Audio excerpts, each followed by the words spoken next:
Single cleaner mom was fired for bringing her twins to work until the young billionaire showed up and changed everything. Monica woke to the sound of coughing coming from the girls' room. It was 5:30 in the morning, and the alarm clock hadn't even gone off yet. She rushed to the small room where Emma and Claire slept in bunk beds. Both were awake, Emma with a flushed face and Claire squirming under the covers. "Mommy, I don't feel good," Emma murmured, her voice hoarse. Monica touched her daughters' foreheads, hot, very hot. Claire was even worse, shivering even under 2 blankets. "My tummy hurts," Claire whimpered. Her blonde hair stuck to her sweaty forehead. Monica glanced at the clock. In 2 hours, she needed to be at the company to start cleaning before the employees arrived. Working as a cleaner meant strict hours. The offices had to be spotless when the executives arrived at 9. She called the babysitter, but it went straight to voicemail. She tried 2 more times, nothing. "Damn," she whispered, running a hand through her hair. The girls looked at her with their big, identical light blue eyes, waiting for their mother to solve everything as she always did. They were like 2 miniature versions of each other, blonde and delicate, but now pale and clearly sick. Monica ran through the options in her head. She had no family in the city. The few friends she had also worked early. She couldn't miss a day. She had missed one last week when Claire had a stomachache, and Mr. Davidson had already made it clear that he wouldn't tolerate any more absences. "Listen, girls," she said, kneeling beside the bed. "You're going to have to come to work with me today, just for today, okay?" Emma grimaced. "But I'm sick, Mommy." "I know, sweetie. I'll give you some medicine, and there's a little room at the office where you can rest while Mommy works." Claire started to cry softly. "I want to stay in my bed." Monica felt her heart ache. She knew it wasn't ideal to take sick children to work, but she had no choice. It was either this or get fired. She gave them both medicine, dressed them in warm, comfortable clothes, and filled a bag with more medicine, a thermometer, some quiet toys, and crackers. The bus ride was a nightmare. Emma rested her head on her mother's shoulder and slept. But Claire stayed awake, complaining that she felt nauseous. Monica prayed they wouldn't throw up on public transport. The building where she worked was in the city's financial district, a 20-story glass tower full of important companies.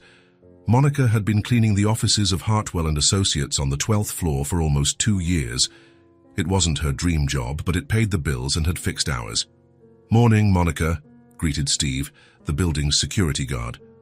He paused when he saw the girls. "They're not in school today.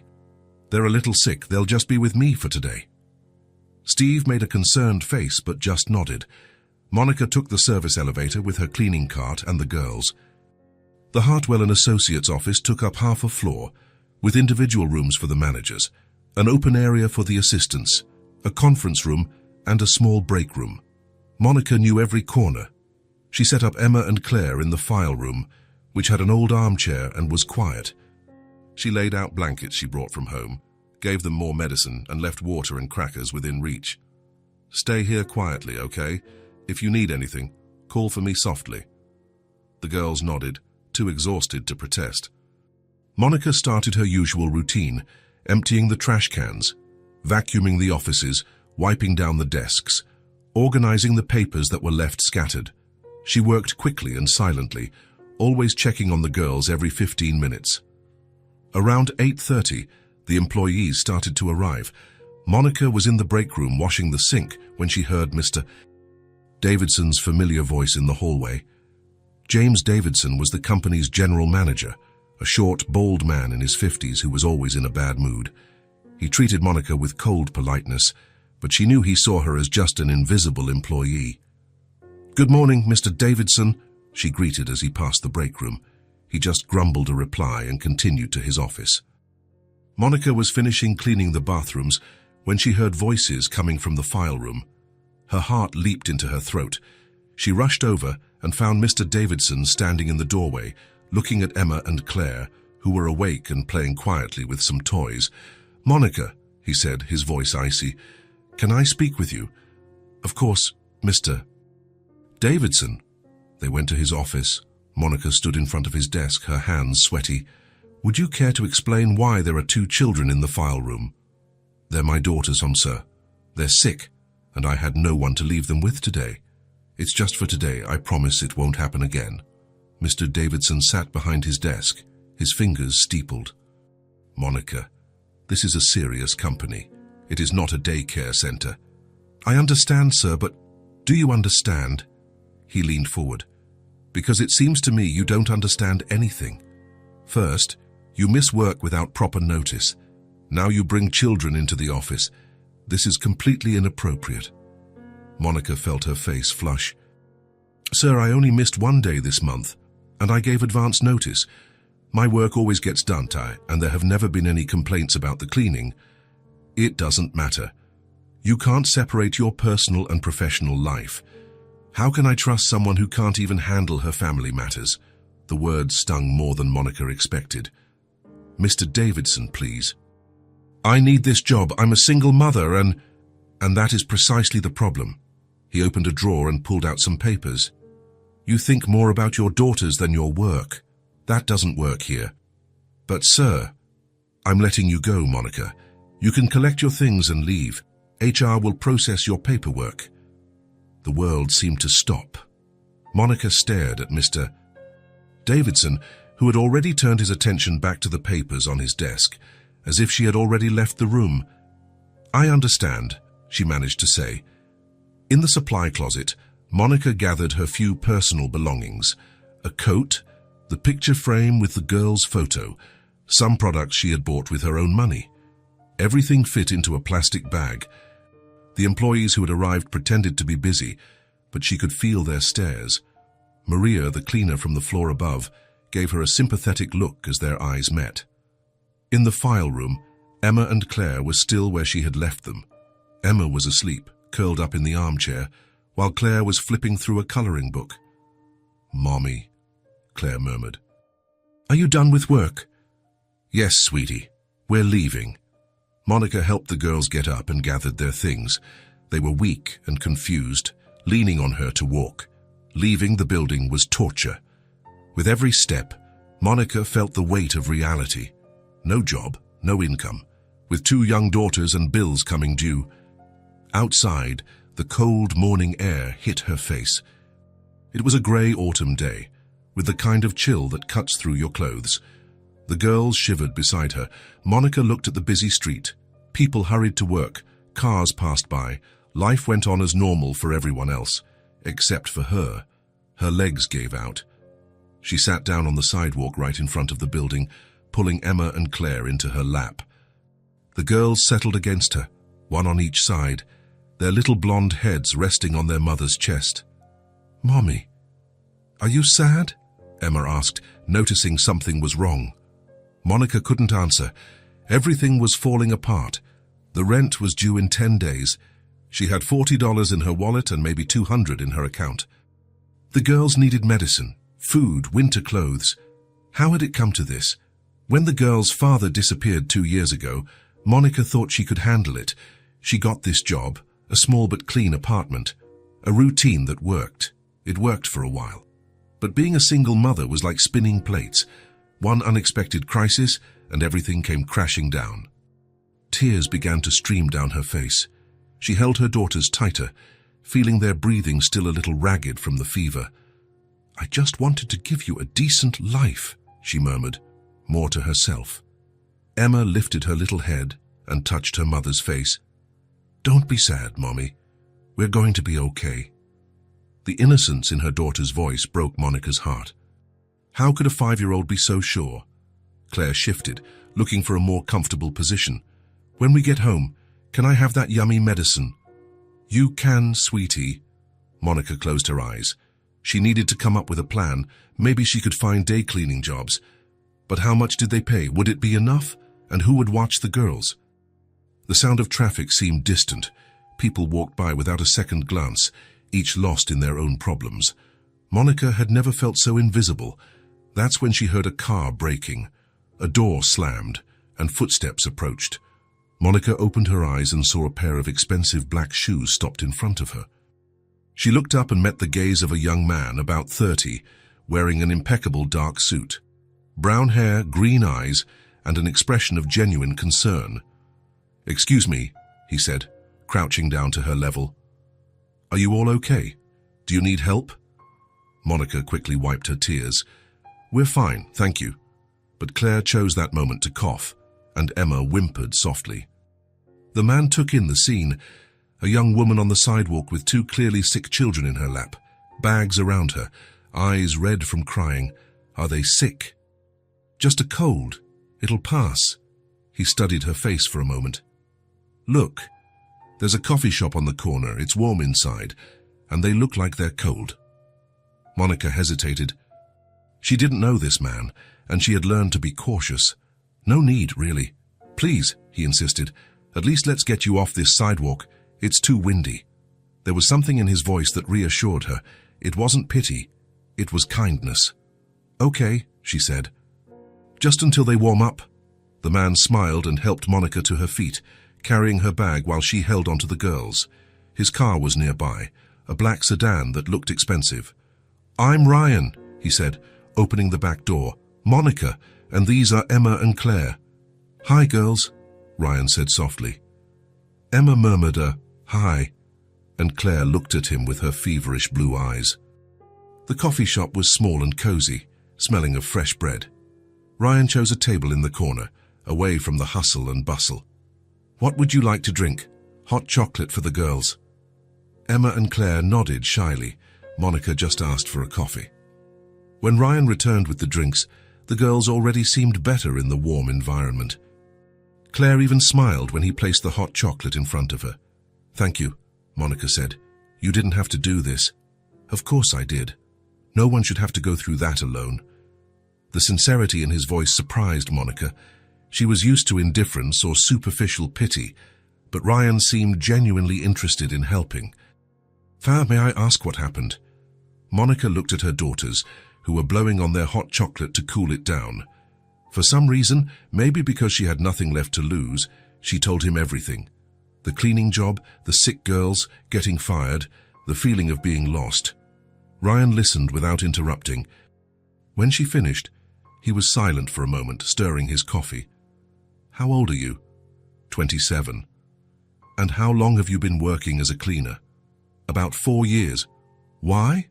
Ryan studied her for a moment. "I want you to work at my house. It's not charity, it's a job. I need someone trustworthy." Monica blinked. "What?" "I live alone in a big house.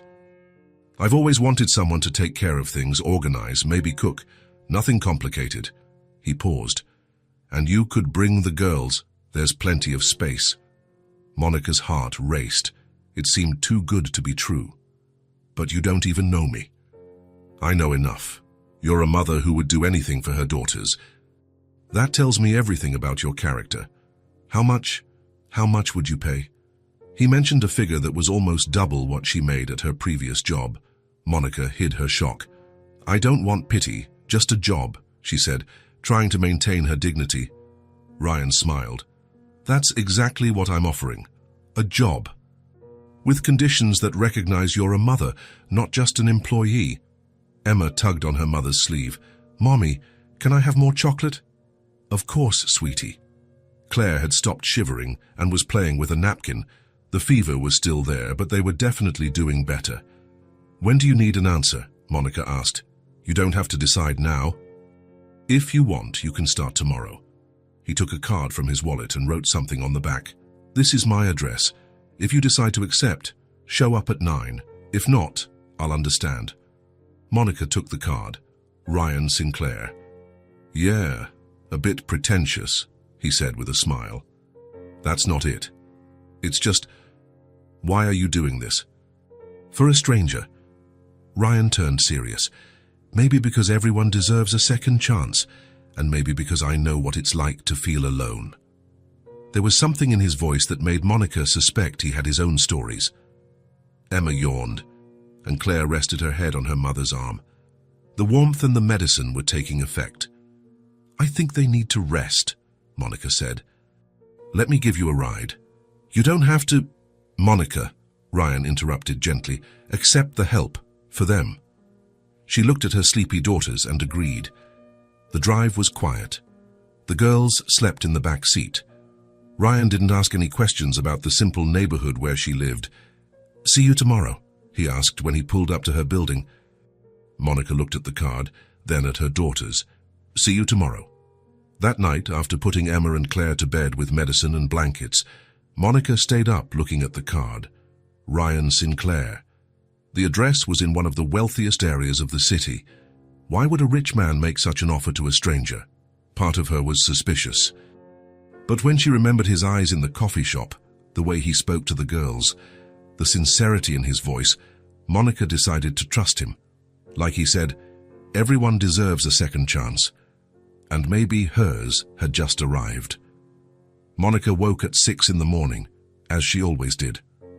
The difference was that, for the first time in weeks, she didn't feel that tightness in her chest when she opened her eyes. Emma and Claire were still sleeping soundly in the bed beside her, their fevers having finally broken during the night. She looked at Ryan's card on the nightstand. The address was written in a firm hand on the back, 1247 Maple Street, one of the most expensive neighborhoods in the city. "Girls," she called softly, touching her daughter's shoulders. "Time to wake up." Emma stretched and opened her light blue eyes. "Mommy." "Wow, I feel better." "Me too," said Claire, sitting up in bed and running a hand through her messy blonde hair. "Is the fever gone?" Monica touched both their foreheads. "Normal. It's gone. You're much better." "Are we going to the new job today?" Emma asked, remembering the conversation from the night before. "We are. But first, a bath and breakfast." Monica got the girls ready with special care. She chose clean, comfortable clothes, combed their blonde hair until it shone, and made a simple but nutritious breakfast. She wanted to make a good first impression. They took 2 buses to get to the address. Maple Street was exactly what Monica expected. Huge houses with pristine lawns, expensive cars parked in the driveways, the kind of silence that only money could buy. Number 1247 was a 2-story colonial-style house with white walls and a wide porch. The front yard was too perfect, as if every leaf had been placed in just the right spot. Monica took a deep breath and rang the doorbell. Ryan opened the door a few seconds later, wearing dark trousers and a white shirt, but no tie. He looked younger and more relaxed than the day before. "Monica," he smiled. "I thought maybe you'd changed your mind. I said I'd come," she replied simply. "And these must be the famous Emma and Claire." Ryan crouched down to be at the girls' level. "How are you two feeling today?" "Better," Emma said shyly. Claire hid behind her mother but peeked at Ryan with curiosity. "That's good. Come on in. I want to show you the house." The entrance was impressive, with a wide foyer and a curved staircase leading to the second floor. But what struck Monica the most was the silence. It wasn't just quiet, it was empty. "The house has 4 bedrooms, Ryan explained as they walked. 3 upstairs and 1 on the ground floor. The kitchen is this way, and there's a living room, an office, and a dining room that I never use." Monica observed everything with a professional eye. The house was clean, but it had the impersonality of a place where no one truly lived. Few decorations, no personal items in sight, expensive but personalityless furniture. "Where would you like to stay during the day?" Ryan asked the girls. Emma and Claire looked around, intimidated by the size of everything. "Is there a place where we can play?" Emma asked quietly. "Say, of course, the living room is big, it gets a lot of light, or you can use the office when I'm not working from home." Ryan quickly showed them the rest of the house. Monica noticed his bedroom was Spartan. A bed, a nightstand, a closet. No photos, no personal touches. It was as if he didn't live there, just slept there. "Well, I need to get to work," Ryan said when they returned to the kitchen. "Monica, feel free to explore, see what needs to be done. There's food in the fridge. You can use anything. I'll be back around 6. "What exactly do you want me to do?" Monica asked. Ryan paused for a moment as if he hadn't really thought it through. "Honestly, I don't know. Just take care of the house. Make it feel like a home." He left a few minutes later, leaving Monica and the girls alone in the huge house. "It's really big, isn't it, Mummy?" said Claire, her voice echoing in the foyer. "It is, but it's just a house. Let's see what we can do here. Monica started by truly exploring. The refrigerator was full of expensive food, but most of it seemed ready to eat, nothing that needed to be cooked. The pots and pans looked new, almost unused. The kitchen table didn't even have a salt shaker. "Mommy, can I draw?" Emma asked. "Of course. I'll see if I can find some paper and pencils for you." Monica found some office supplies in a drawer. She set the girls up at the kitchen table with paper and colored pencils while she began to work. First, she cleaned the entire house. It wasn't dirty, but it had that air of neglect that comes when no one really lives in a place. She opened windows, let the air circulate, and rearranged some furniture to create cozier spaces. In the kitchen, she decided to prepare something simple for lunch. She found ingredients for a basic stew and homemade bread, nothing too elaborate, but real food. While she cooked, the girls played and chatted quietly. After a few hours in the house, they had already lost their initial shyness and were exploring the spaces more freely. "Mommy, look what I drew," said Claire, showing a paper with colorful figures. "It's our new house," Emma explained. "The big one." Monica smiled. For the girls, any place where they were safe and together was home. The day went by quickly. Monica cleaned as organized, cooked, and took care of the girls. Around 5 o'clock, she was putting the bread in the oven when she heard a car in the driveway. "Ryan's here," said Emma, running to the window. Monica felt a pang of nervousness. What if he didn't like what she had done? What if he thought she had moved his things around too much? The front door opened, and Ryan came in, calling out, "Monica." "Girls, we're in the kitchen," she answered. Ryan appeared in the kitchen doorway and stopped. The atmosphere was completely different. The table had a small vase with flowers Monica had found in the garden. The smell of stew and fresh bread hung in the air. Emma and Claire were sitting on the floor of the adjacent living room, surrounded by drawings, talking and laughing softly. "Wow," he said, looking around. "This is—" "I hope you don't mind," Monica said quickly. "No," Ryan interrupted her. "It's perfect. The house has never smelled like this before." He took off his suit jacket and hung it on a chair. Monica noticed that his shoulders seemed less tense. "Hi, Ryan," Emma shouted from the living room. "Do you want to see our drawings?" Ryan looked at Monica as if asking for permission. "Go on," she said, smiling. "They're eager to show you." Ryan walked into the living room, where Emma and Claire had spread at least 10 drawings on the floor. The two were sitting cross-legged, their blonde hair shining in the afternoon light coming through the window. "This one is you," said Claire, pointing to a tall figure in a suit. "And this is Mommy, and these are me and Emma."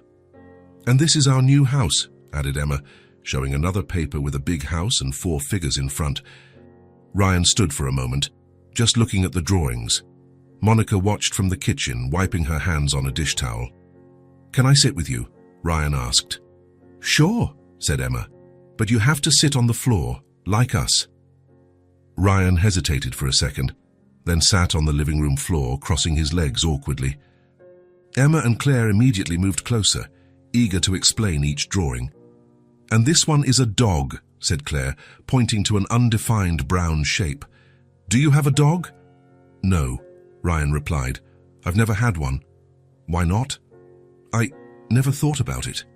"Everyone should have a dog," declared Emma with the wisdom of a 5-year-old. They make us happy," Ryan smiled. "Do they?" "Yes, and they play with us and sleep in our bed when we're scared. And they lick our faces when we're sad," added Claire. "It sounds like you know a lot about dogs." "We've never had one," admitted Emma. "But Mommy said maybe one day."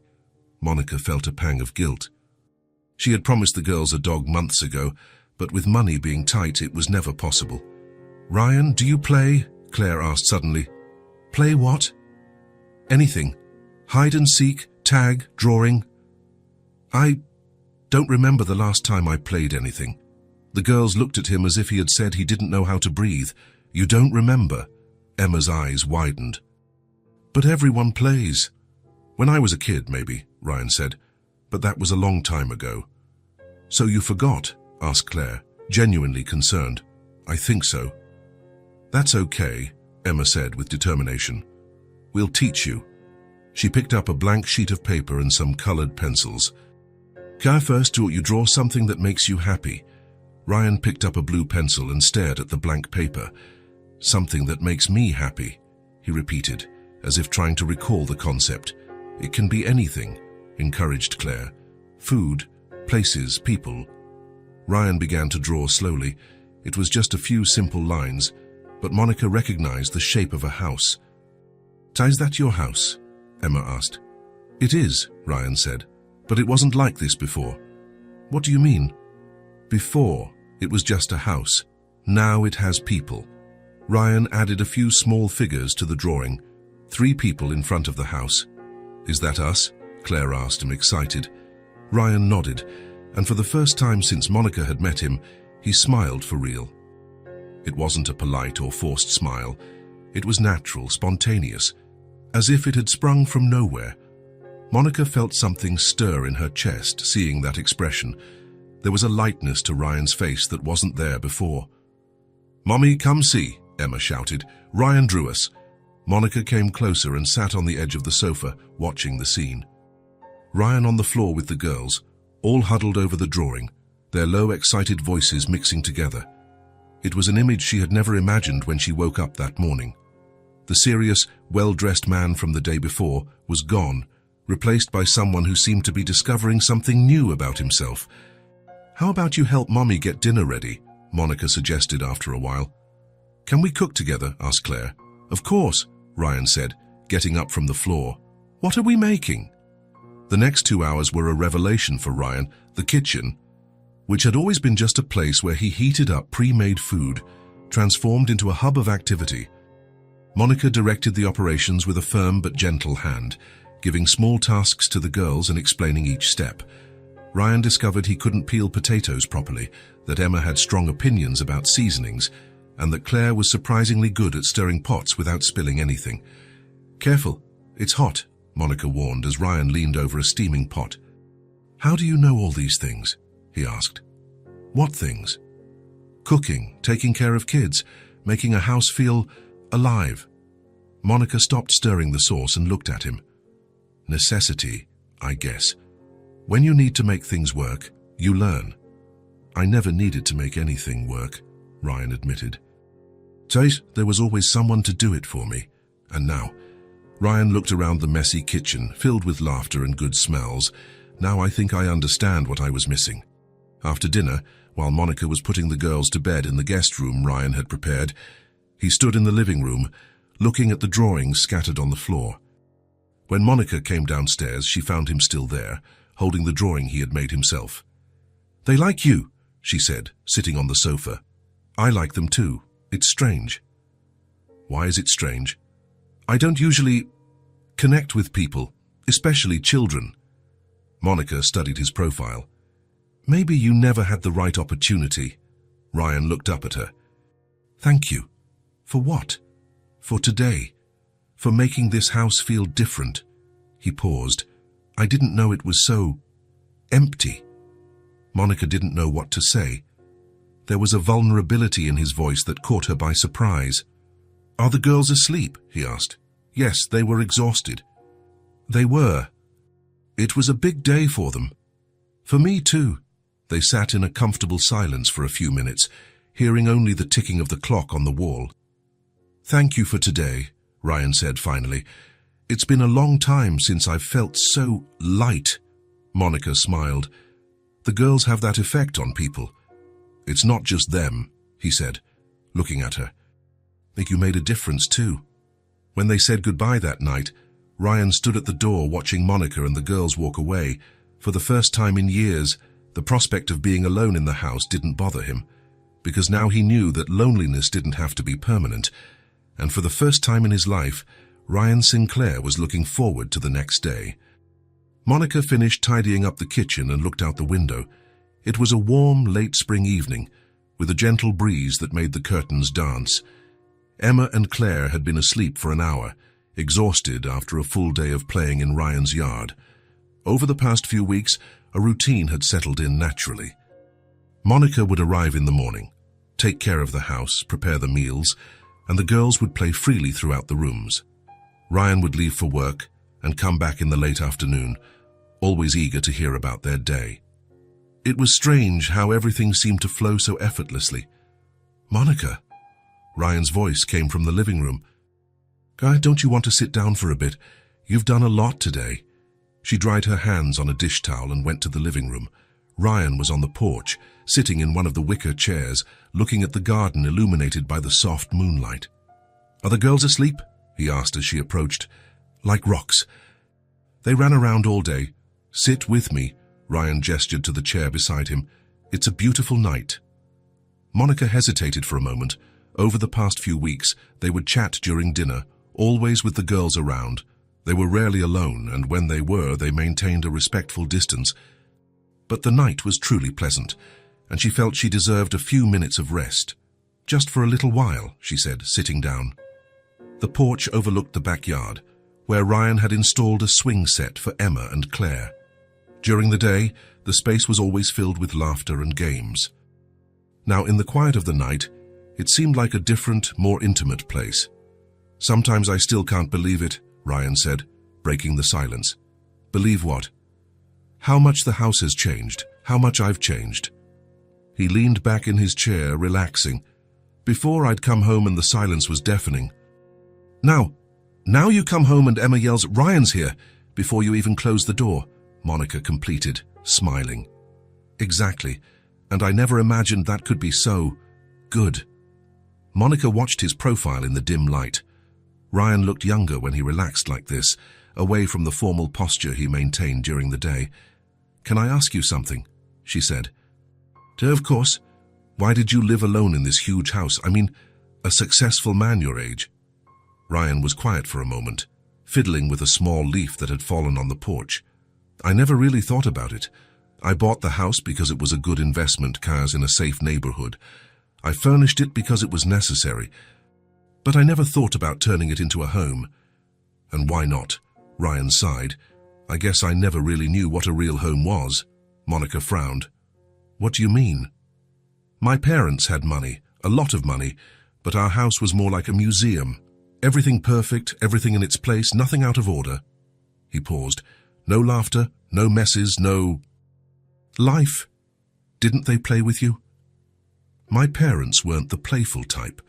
My father worked all the time, and my mother was always busy with social events, charity dinners, things like that.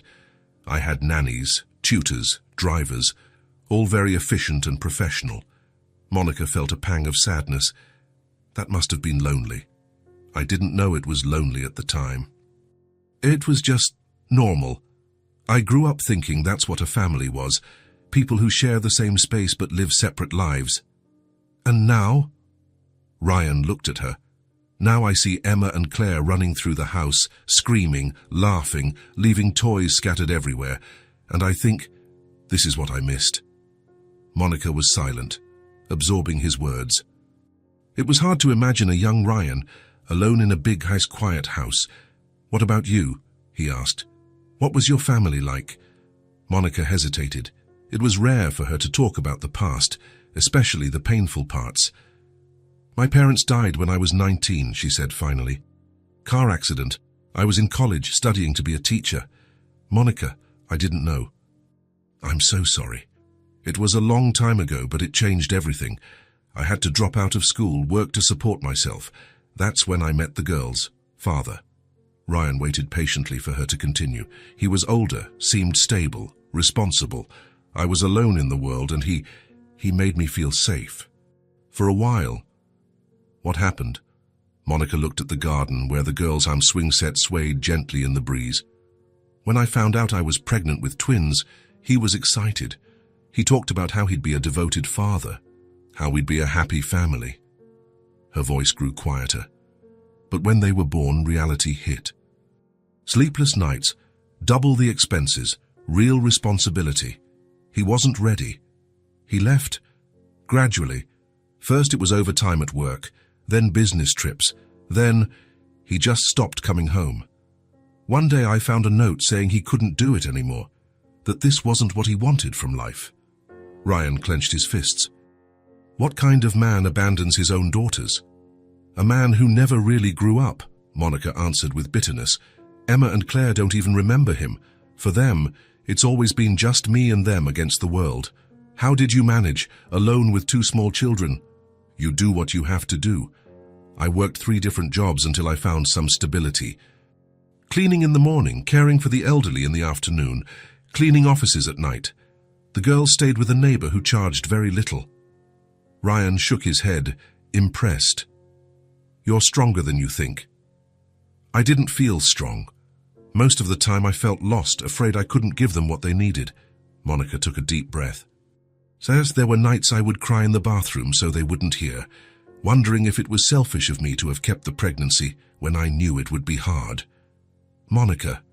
No, let me finish. I was afraid they would grow up feeling like a burden, that they had ruined my life. But then I would look at them sleeping, so small and innocent, and I knew they were the only right thing I had ever done. Ryan was silent for a long moment. When he spoke, his voice was thick with emotion.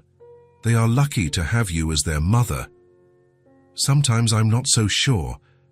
I feel like I'm always playing catch-up, always trying to make up for what I can't give them. You give them love. You give them your presence. You give them stability. Those are things money can't buy. Monica looked at him, surprised by the intensity in his voice. You speak like someone who knows. I do know. My parents gave me everything money could buy, but they were never really present. They never made me feel like I mattered as a person, only as the family heir. Are they still alive? They are. We live in the same city, but we see each other maybe 3 times a year, always at formal events, always with other people around. We never really talk. That's sad. It was normal for me, until I saw you with Emma and Claire, the way you love each other, the way you connect.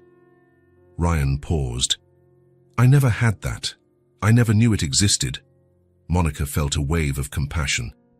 It's never too late to have a real family. I don't know if I know how.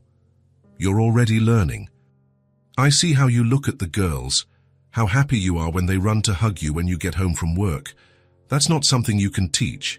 It's instinct. Ryan smiled sadly. Funny how life works. You grew up with love and lost everything. I grew up with everything and never had love. And now we're here on a porch, talking about things I've never told anyone. Monica looked at him and, for the first time, really saw him. Not the rich man who saved her on the sidewalk, not the generous boss, but Ryan. Just Ryan with his scars and fears, as lost as she was, trying to figure out how to build something real. Ryan, she said softly, can I ask you something personal? After everything we've talked about, of course. Have you ever been in love? Ever wanted to start a family? Ryan was quiet for so long that Monica began to regret the question. I've had relationships, he said finally.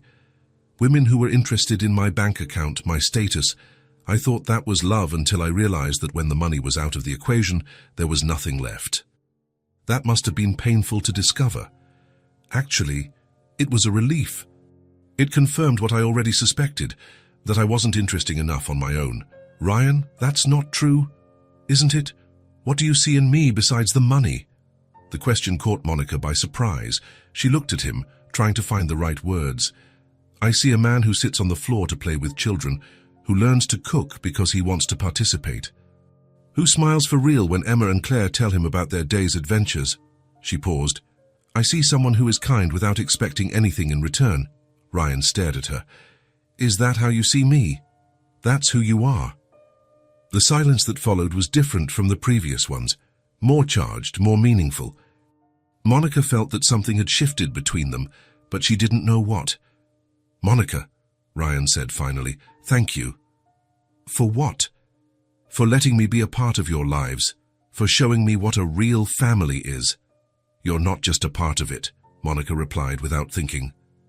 You already are a part of it. The words came out before she could stop them, and they both fell silent, absorbing the weight of what had been said.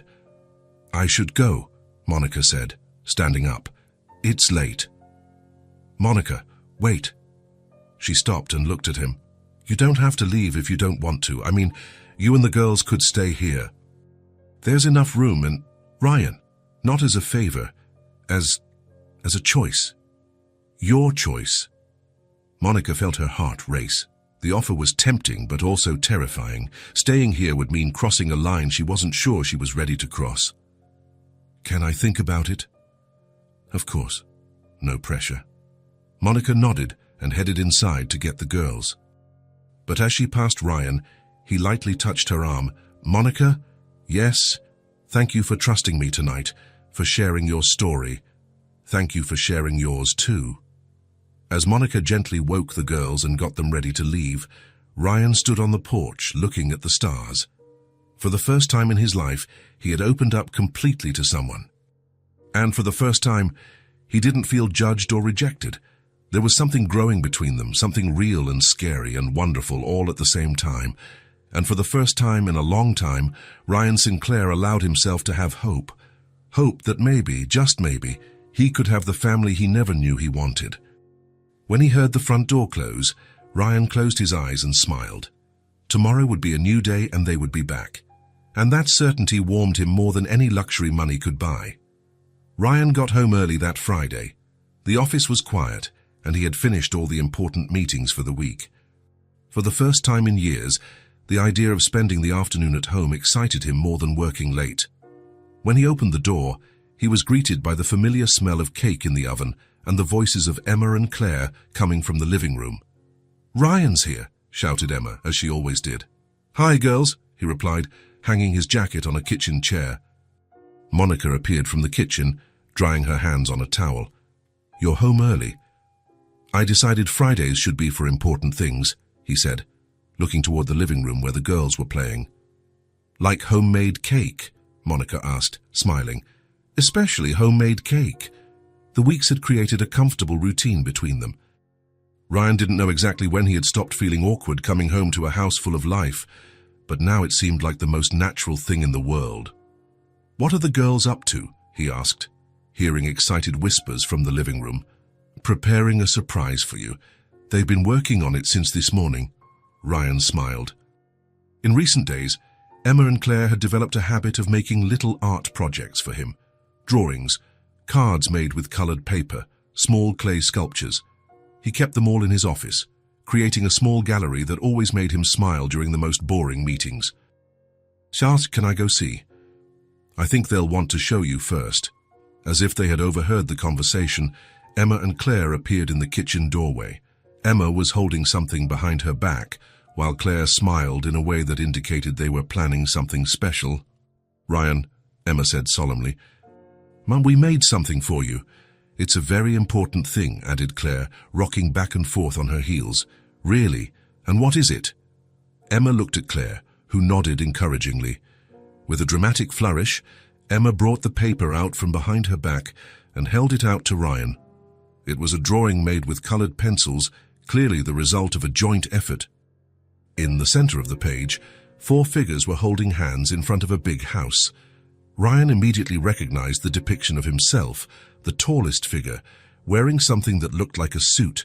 Beside him, Monica, with her wavy brown hair, and on the ends, 2 smaller blonde figures. But what caught his attention the most were the huge smiles drawn on all the faces and the bright sun in the upper corner of the paper. "That's you, our friend," said Claire, pointing to the tallest figure.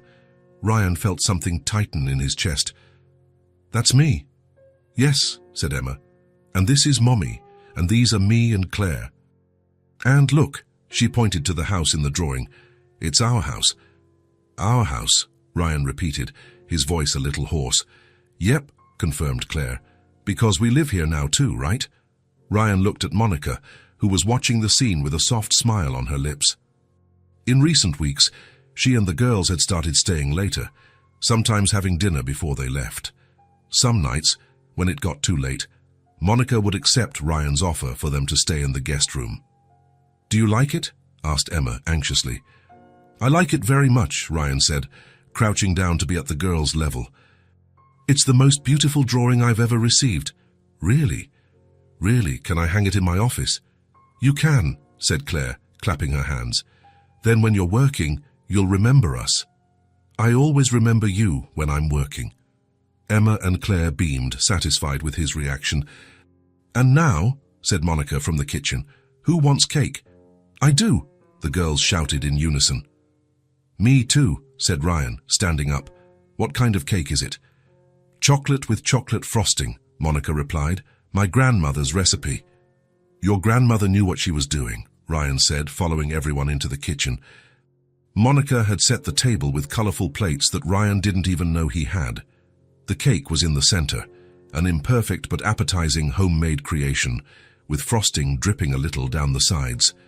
"It's not very pretty," Monica said, a bit self-consciously. "I'm not very good at decorating." "It's perfect," Ryan said sincerely. Monica cut generous slices for everyone. The cake was moist and sweet, with that flavor that only food made with love can have. "Mommy, tell the story of Grandma's cake," pleaded Emma, her mouth full of chocolate. "What story?" asked Ryan. "My grandmother always made this cake whenever I was sad or when we had something to celebrate," Monica explained. "She used to say that chocolate solved both sadness and joy." "She was wise," Ryan said. "She was. She also used to say that cake is best when shared with people we love." The words hung in the air for a moment.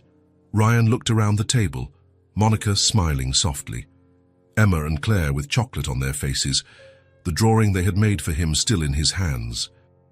"Can I tell you something?" Ryan said. "Of course," Monica replied. "I've never had homemade cake before. It was always expensive bakery cakes or cakes from formal events." Emma's eyes widened. "Never. Never." "That's so sad," said Claire. "Homemade cake is the best kind of cake." "I know that now," Ryan smiled. The rest of the afternoon passed at a pleasant pace. They ate cake, the girls told stories about their drawings, and Monica showed Ryan how to make little paper flowers to decorate the table. It was the kind of simple afternoon Ryan had never experienced, but now realized was exactly what he had always wanted.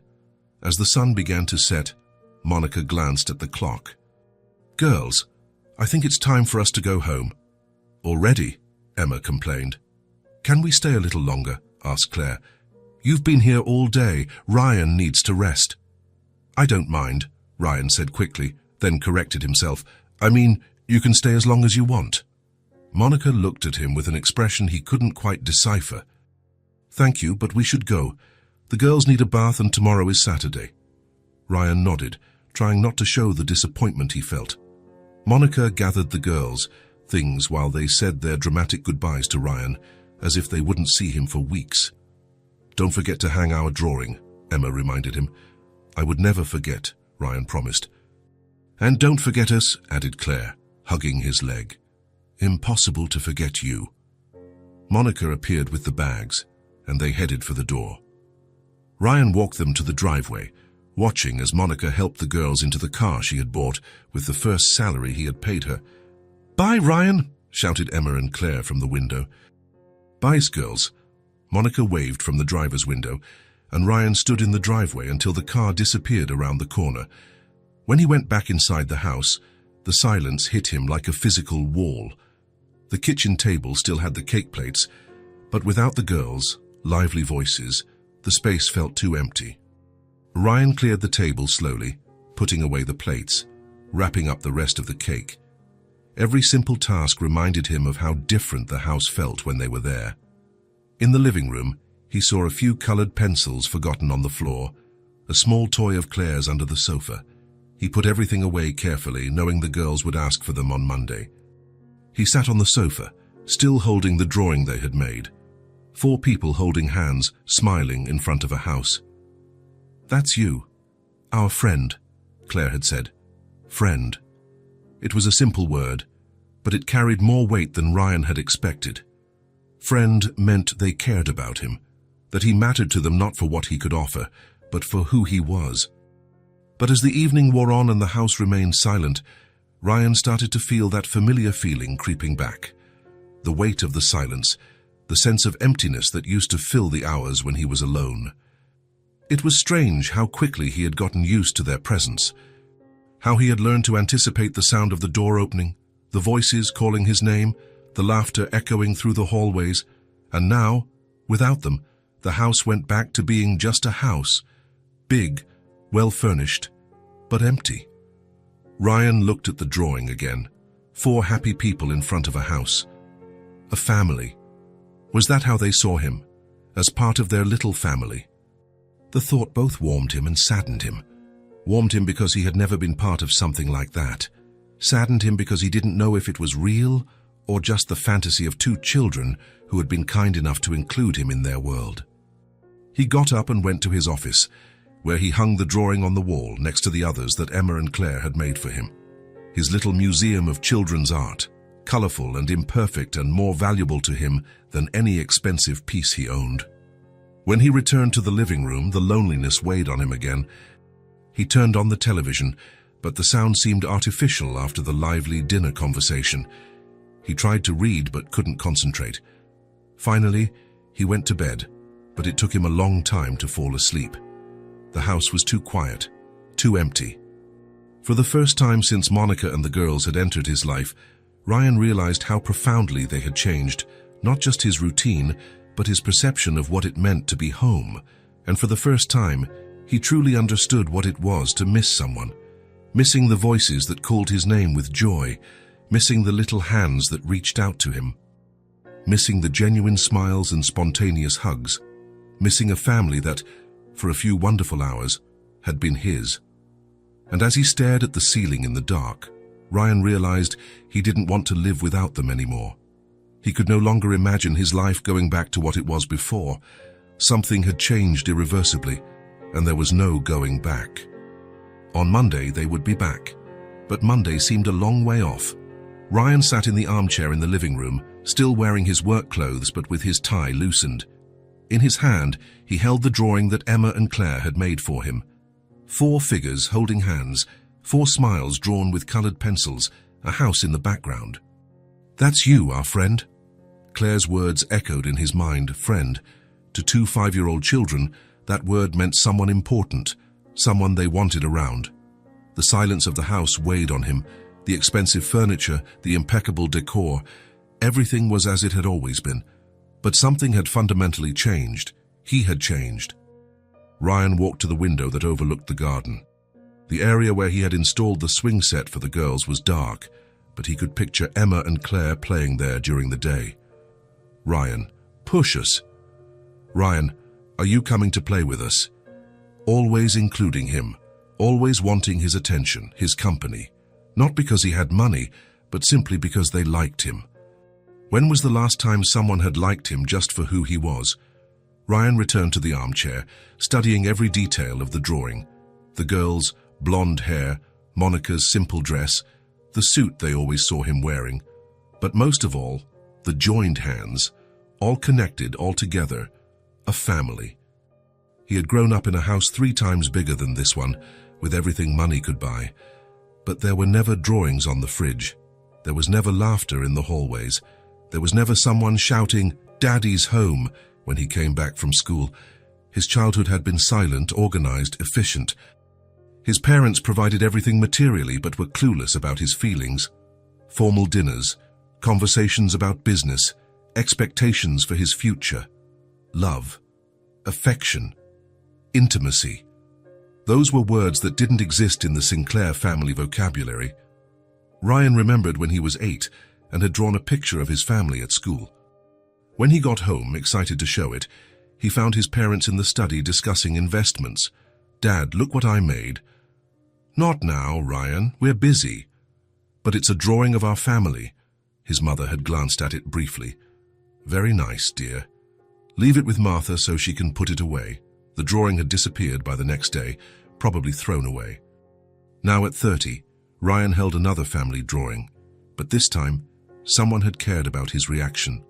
Emma and Claire had waited anxiously to see if he would like it, and he had kept it. He had hung it on the wall alongside all the others they made. Why? Because he finally understood the value of being included, of being wanted, of being part of something bigger. Ryan closed his eyes and replayed the last few months. The first time Emma had called him by his name. The first time Claire had run to hug him. The first time Monica had genuinely smiled. Every small moment had built something he didn't know was missing. Family wasn't just a concept. It was laughter during dinner. It was someone worrying if you had eaten. It was little hands holding yours to show you a new discovery. It was honest conversations on a porch. It was feeling like you matter to someone. I had everything, but I never had anything real, he murmured into the silence of the room. Now I know I don't want to live alone anymore. The words came out before his mind fully processed the thought. But as soon as he said them, Ryan knew they were true. He didn't want to go back to his old life. He didn't want to come home to an empty house anymore. He didn't want silent dinners anymore. He didn't want to work late to avoid facing the loneliness anymore. Monica had turned his house into a home. Emma and Claire had turned his routine into something he looked forward to. Together, they had turned his life into something worth living.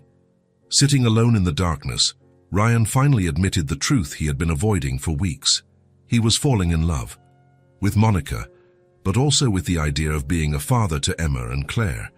With the idea of having a real family, built on choice and love. He needed them in his life. Not as an employee and her daughters, but as his family. The realization was both liberating and terrifying. Liberating because he finally stopped fighting the feelings. Terrifying because he didn't know if Monica felt the same way. What if she only saw him as a kind boss? What if she couldn't see him as more than that? Ryan looked at the drawing again. 4 people holding hands. To Emma and Claire, he was already part of the family. But what about to Monica? During their conversations on the porch, he had felt a real connection. He had seen the way she looked at him when she thought he wasn't paying attention. He had noticed how she smiled when he played with the girls. Would it be enough? Ryan stood and walked to the kitchen, where he could still smell the cake Monica had made.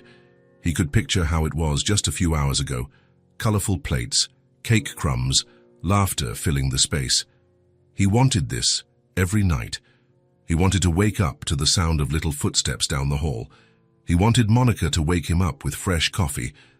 He wanted Emma and Claire to burst into his office to show him new drawings. He wanted a real life, not just a comfortable existence. Returning to the living room, Ryan made a decision. On Monday, when they returned, he would talk to Monica. He would be honest about his feelings, about what he wanted for their future. He would risk rejection for the chance to have something real, because living in fear was even worse than living alone. Ryan glanced at the clock. Almost midnight. On Monday, they would be back. For the first time in a long time, he was eager for the weekend to pass quickly. He had a family to win over. Ryan spent the entire day at the office trying to focus on work, but his mind was elsewhere. The decision he had made the night before weighed on his thoughts like a constant presence. He had decided to be honest with Monica about his feelings, but now, in the light of day, the courage of the early morning felt a bit more distant. During his morning meetings, while discussing financial reports and investment strategies, Ryan found himself thinking about how to bring up the subject. What exactly would he say? How would he start a conversation that could change everything? Mr. Sinclair, his assistant's voice brought him back to the present. So would you like me to reschedule the 4 o'clock meeting? Ryan glanced at the clock. 3:30 in the afternoon. Normally, he would stay until at least 7, but today he had other plans. Yes, reschedule it. I'm leaving early today. The assistant seemed surprised but just noted it down. Ryan rarely left before 6, and never without a specific work-related reason. The drive home felt longer than usual. At every traffic light, Ryan felt his anxiety grow. What if Monica realized something had changed? What if she noticed he was nervous and started asking questions? When he parked in the driveway, Ryan took several deep breaths before getting out of the car. He could hear voices coming from the kitchen, Monica talking to the girls, the familiar sound that always calmed him. Today, however, it only increased his tension. "Ryan's here," Emma shouted as soon as he opened the door, as she always did. "Hi, girls," he replied, hanging up his jacket and loosening his tie. When he entered the kitchen, he found the scene that had become routine. Monica preparing dinner while Emma and Claire played at the table with colored pencils and paper. The smell of something homemade lingered in the air, and the golden afternoon light streamed through the window, creating a cozy atmosphere. "You're home early," Monica commented, looking at him with a smile. "Is everything okay at work?" Everything's fine. I just decided I wanted to come home earlier.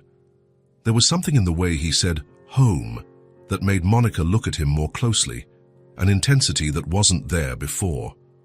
Ryan, look what I drew, Claire interrupted, running to him with a paper in her hands. Ryan crouched down to see the girl's drawing, trying to focus on the present moment. It was a drawing of a family, something that had become a recurring theme in Emma and Claire's creations. It's beautiful, Claire. Who are these people? It's us, you, me, Emma and Mommy. We're having a picnic. A picnic? Yep. Emma said you've never been on a picnic, so we drew one. Ryan smiled, genuinely touched. Maybe we can have a real picnic one day. Really? Emma approached, excited. When? Emma? Don't bother Ryan, Monica intervened gently. He just got home from work. It's no bother, Ryan said quickly. It's never a bother. There was a brief, meaningful pause. Monica looked at him in a way he couldn't quite decipher. Girls, how about you finish your drawings in the living room? Monica suggested. That way I can talk to Ryan about dinner. Emma and Claire gathered their supplies and left the kitchen, chattering about their plans for more drawings. Ryan stood by the kitchen island, watching Monica as she stirred a pot on the stove. There was something different in the air between them, a tension that hadn't existed before. Monica, he began, but she spoke at the same time. Ryan, They both stopped and smiled awkwardly. You first, he said. Monica hesitated, then put down the spoon and turned to face him. There was a vulnerability in her eyes that Ryan had rarely seen. I was thinking about our conversation on the porch last week, she said, her voice lower than usual. About the things we told each other. Ryan nodded, his heart starting to race. And I realized there's something I didn't say, something I probably should have said a long time ago. What's that? Monica took a deep breath, clearly struggling to find the right words. I've always felt invisible, she said finally, her voice almost a whisper. I always thought rich men would never look at someone like me. But you're different. The words hit Ryan like a punch to the gut. He took a step closer, instinctively wanting to close the distance between them. Monica. No, let me finish. Please. She looked down, then forced herself to meet his eyes again. All my life I felt like I was just part of the scenery. The girl's father made me feel that way. My previous bosses made me feel that way. Like I was useful, but not important. Ryan felt a surge of anger toward all the people who had made Monica feel this way. But since I started working here, she continued, you've never made me feel invisible, not for a second. You ask about my day, you play with the girls as if they're important to you. You treat me like I have worth. Her voice broke on the last phrase, and Ryan saw tears welling in her eyes. You do have worth, he said, his own voice hoarse with emotion. More than you know. Monica smiled through her tears. You made me believe that. For the first time in my life, and when I look in the mirror, I don't just see a cleaner struggling to raise her daughters alone. I see a woman who maybe deserves to be seen. Ryan felt his heart break and mend itself at the same time. That Monica could think so little of herself, when to him she was one of the most extraordinary people he had ever met, was almost unbearable. Monica, look at me, he said, moving closer. She lifted her eyes, and Ryan held her gaze with intensity. You're not just visible to me, you're all I see when I walk into this house. You and the girls.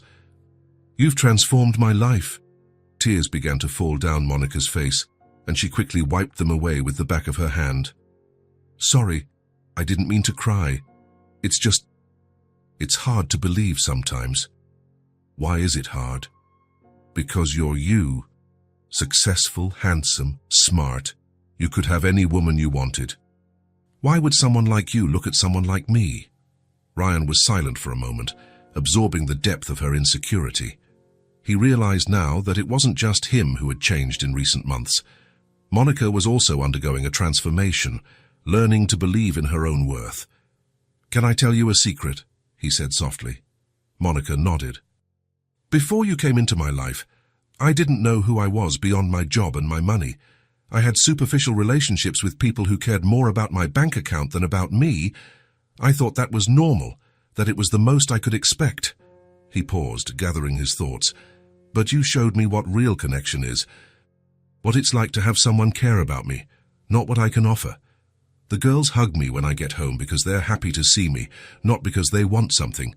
And you see me as a person, not as a status symbol." Monica watched him with full attention, tears still glistening in her eyes. "So when you ask why someone like me would look at someone like you, the answer is simple. Because you helped me discover who I really am, and the person I am when I'm with you is the best version of myself." Monica covered her mouth with her hand, clearly moved. "This is the first time I've admitted it," she whispered, "that you made me feel seen, that you made me feel valuable." "And this is the first time I've admitted how much you all mean to me," Ryan replied. They stood facing each other in the kitchen, the weight of their confessions hanging in the air. From the living room came the soft sounds of Emma and Claire playing, oblivious to the intense moment happening just a few feet away. "So the girls will want dinner soon," Monica said finally, breaking the silence. "Of course." Ryan nodded, but neither of them moved. Dinner went on as usual, with Emma and Claire dominating the conversation with stories about their drawings and plans for new art projects. But there was an undercurrent of tension between Ryan and Monica, a new awareness of each other that hadn't been there before. When the girls finished eating, Monica suggested they watch a movie in the living room while she cleaned the kitchen. Ryan offered to help, and they worked side by side in a comfortable silence, occasionally bumping into each other or reaching for the same thing at the same time. When they finished, the sun was setting, painting the kitchen in golden hues. Emma and Claire were engrossed in the movie, giving Ryan and Monica a moment of privacy. "Monica," Ryan said, his voice lower, "can I talk to you on the porch?" She nodded, and they went out to the space that had become the place for their most intimate conversations. The late afternoon was perfect, with a gentle breeze and the garden bathed in golden light. They sat in the same chairs as always, but this time the silence was charged with expectation.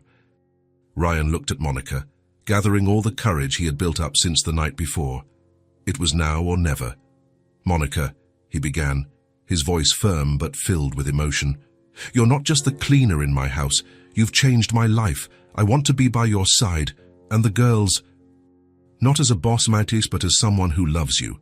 The words came out in a rush, as if he had rehearsed them, but each one was laden with absolute truth. Monica's eyes widened, her hand instinctively going to her heart. "Ryan, I know it might seem sudden, but it's not. It's something that has been growing for months. I love the way you care for the girls. I love how you've turned this house into a home. I love your strength, your kindness, your integrity." He paused, taking a deep breath. "And I love you, Monica. I love you, and I want us to be a real family." Monica was silent for a long moment, tears forming in her eyes again. Ryan waited, his heart beating so hard he was sure she could hear it. "You love me?" she whispered finally. "I do, with everything I have." Monica covered her face with her hands, her shoulders trembling slightly. "Monica, please, say something," Ryan pleaded, anxiety taking over. She lifted her face, and Ryan saw she was crying, but there was something in her expression he couldn't interpret. I need time to process this," she said, her voice choked. "It's a lot. It's more than I ever imagined someone would feel for me." Ryan felt a pang of disappointment, but also of understanding. "Of course, I don't want to pressure you. I just wanted you to know how I feel." "Ryan," she said, reaching out and lightly touching his hand, "thank you for telling me. For making me feel worthy of love." Her touch sent a wave of warmth up Ryan's arm, and he realized that despite her request for time, there was something in Monica's gaze that gave him hope. "You were always worthy of love, Monica, long before you met me," she smiled through her tears. "Maybe. But you were the one who helped me believe it." They sat in silence, their hands still touching lightly, watching the garden grow dark. From the living room came the sounds of the movie and the occasional laughter of Emma and Claire. "I should take the girls home," Monica said finally. "You don't have to decide anything right now." Ryan said quickly. I want you to know that no matter what you decide, you will always have a place here, you and the girls. Monica nodded, slowly getting up. I know. And that means a lot to me.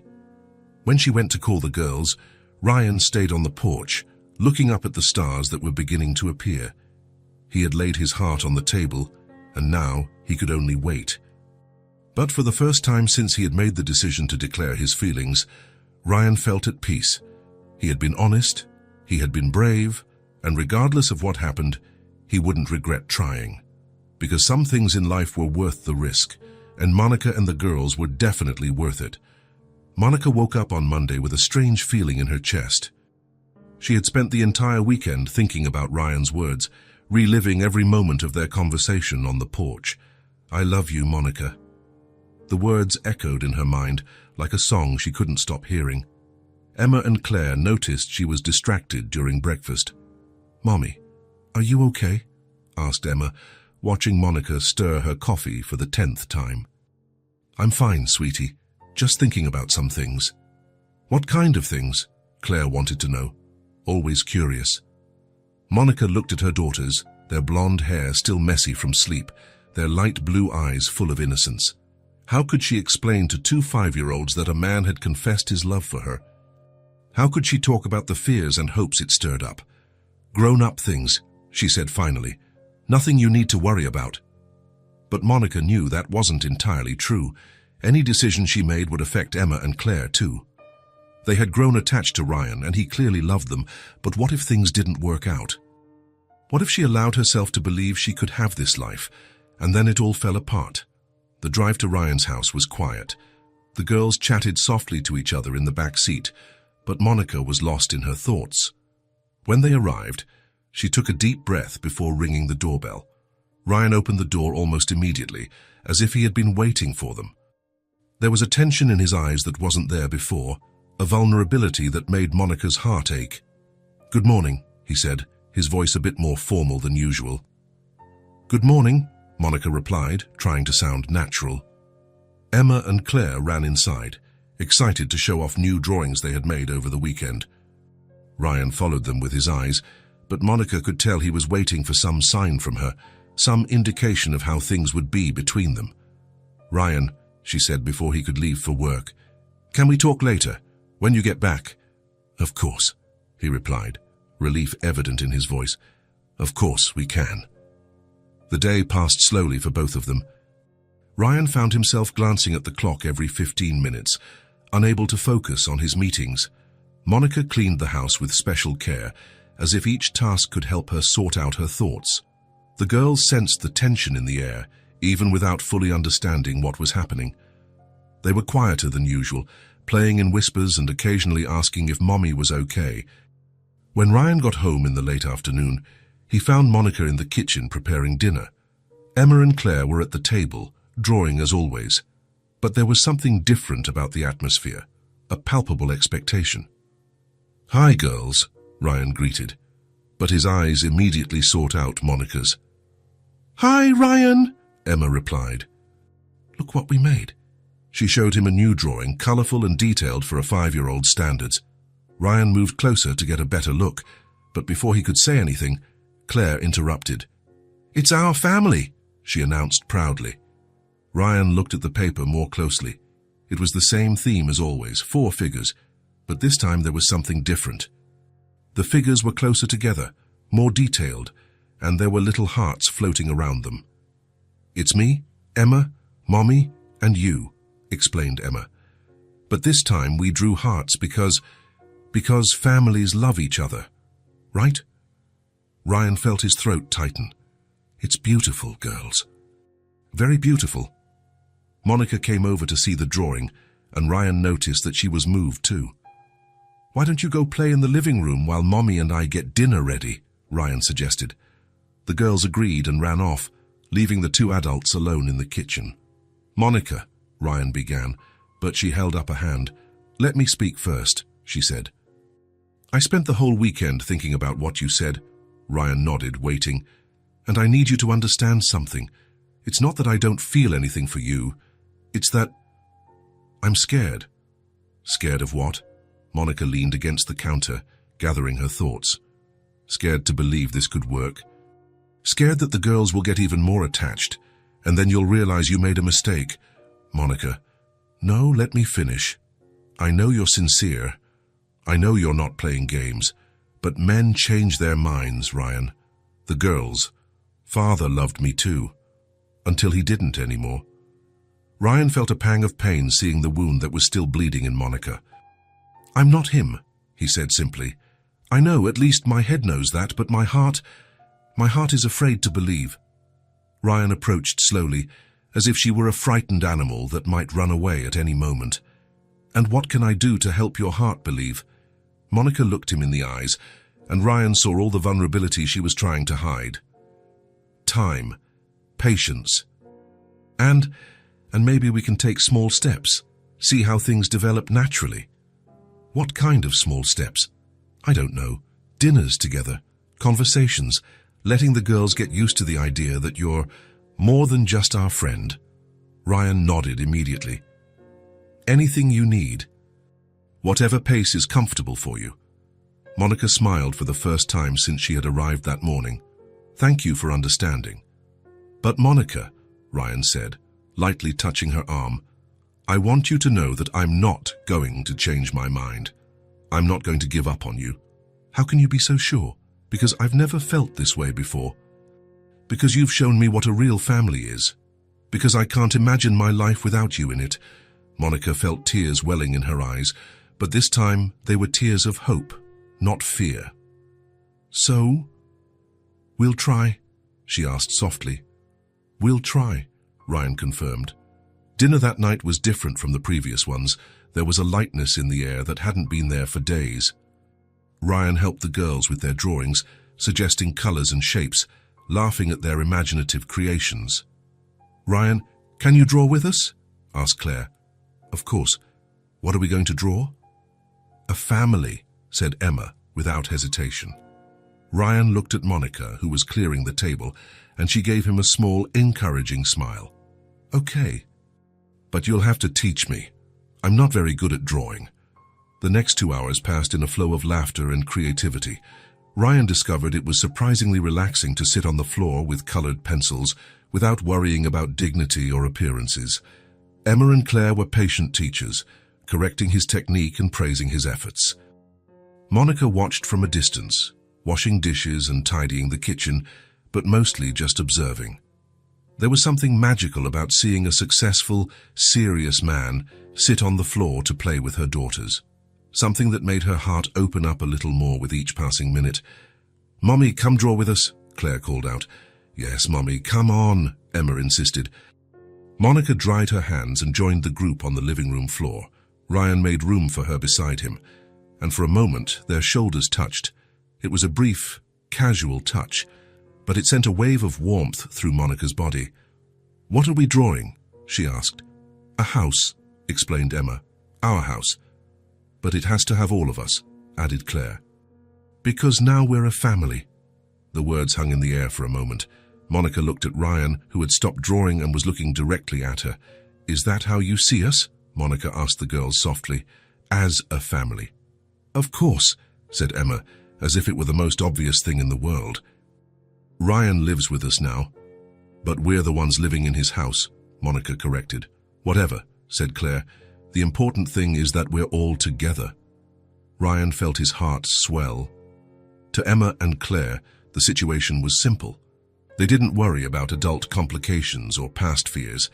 They just saw 4 people who loved each other and wanted to be together. Can I talk to you girls? Ryan said, putting his pencil aside. Emma and Claire stopped drawing and looked at him with full attention.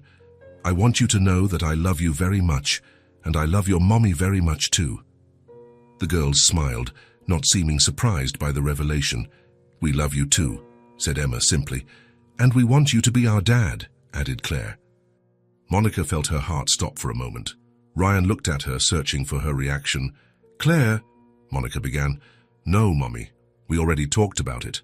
Me and Emma decided we want Ryan to be our dad. He already takes care of us. He already plays with us. He already loves us. And we love him. Ryan felt tears forming in his eyes. He had never imagined that two small children could be so direct about something so important. "It would be an honor to be your dad," he said, his voice hoarse with emotion. "Then it's decided," declared Emma. "Now we're an official family." Monica laughed through the tears she hadn't realized were falling. The girl's simplicity and purity had cut through all her fears and doubts. "Monica," Ryan said, turning to her, "I don't want you to leave tonight, or tomorrow, or ever." "Ryan, please, stay, not as an employee, not as a guest. Stay as part of my life, as my family." Monica looked at the girls, who were watching the conversation with intense interest. Then she looked at Ryan, and saw in his eyes all the sincerity and love he had expressed in words. For a moment, all her fears returned. What if this was too good to be true? What if she was deluding herself? But then Emma took her right hand, and Claire took her left, and Ryan reached out his hands to touch the girls, creating a small but complete circle. "Mommy," said Emma, "what do you think?" Monica looked around the circle. 3 people who loved her, who wanted her, who made her feel valuable and seen. 3 people who had become her family in ways she never imagined possible. "I think," she said slowly, "that it would be very nice to stay." Emma and Claire shrieked with joy and threw themselves on top of Monica and Ryan, creating a group hug on the living room floor. Ryan laughed, a deep, genuine sound that Monica rarely heard, and she allowed herself to laugh too. "Let's celebrate," declared Claire. "With cake." "I can make a cake right now," Monica said. "I'll help," offered Ryan. "And us too," said Emma and Claire in unison. The next hour was a delightful chaos in the kitchen. Ryan discovered he had no skill for cracking eggs without spilling half on the counter. Monica laughed more than she had in months. Emma and Claire helped by licking spoons and making more of a mess than actual help. When they finally put the cake in the oven, the kitchen looked like a battlefield, but everyone was covered in flour and smiling. "How long does it take to bake?" asked Ryan. "About 40 minutes, Monica replied, wiping flour off his face. "Perfect. Enough time to finish our family drawing." They went back to the living room, but this time Monica sat closer to Ryan, not pressing, not forcing, just close. As they drew, the smell of the cake began to fill the house. It was the smell of home, of family, of belonging. "Monica," Ryan said softly, while the girls were focused on their drawings. "Yes, thank you." "For what?" "For letting me be a part of this. For trusting me with the most precious things in your life." Monica looked at Emma and Claire, then back at Ryan. "Thank you for showing me that I can be loved, that I deserve to be loved." That's when they smelled something burning coming from the kitchen. "The cake!" they all shouted at the same time. They ran to the kitchen, where they found the cake growing uncontrollably out of the pan, creating a smoky mess in the oven. Monica turned off the oven, and they stood there, looking at the disaster through the glass window. "Well," said Ryan after a moment, "at least we know it, Rose." Emma started to laugh, then Claire, then Monica, and finally, Ryan. They laughed until their stomachs hurt, laughing at the mess, at the absurd situation, at the perfect imperfection of the moment. "You know what?" Monica said when they finally stopped laughing. "I think this is the best cake we've ever made." "Why?" asked Claire. "Because we made it together, as a family." Ryan pulled Monica closer, and she didn't resist. Emma and Claire snuggled up against them, and for a moment they all stood in silence, just breathing, just being. "Mommy," Emma said eventually, "now we have a real home, right?" Monica looked around the messy kitchen, at the burnt cake in the oven, at the 3 people who made her feel more complete than she ever imagined possible. "Yes, sweetie. Now we have a real home." And for the first time in her life, Monica understood that a real home wasn't a place. It wasn't walls or furniture or even a beautiful house. A real home is born when someone makes us feel seen and loved. When we find people who accept us with all our imperfections and make us want to be better. A real home is where the heart finally stops searching and simply stays. If this story touched your heart, subscribe to the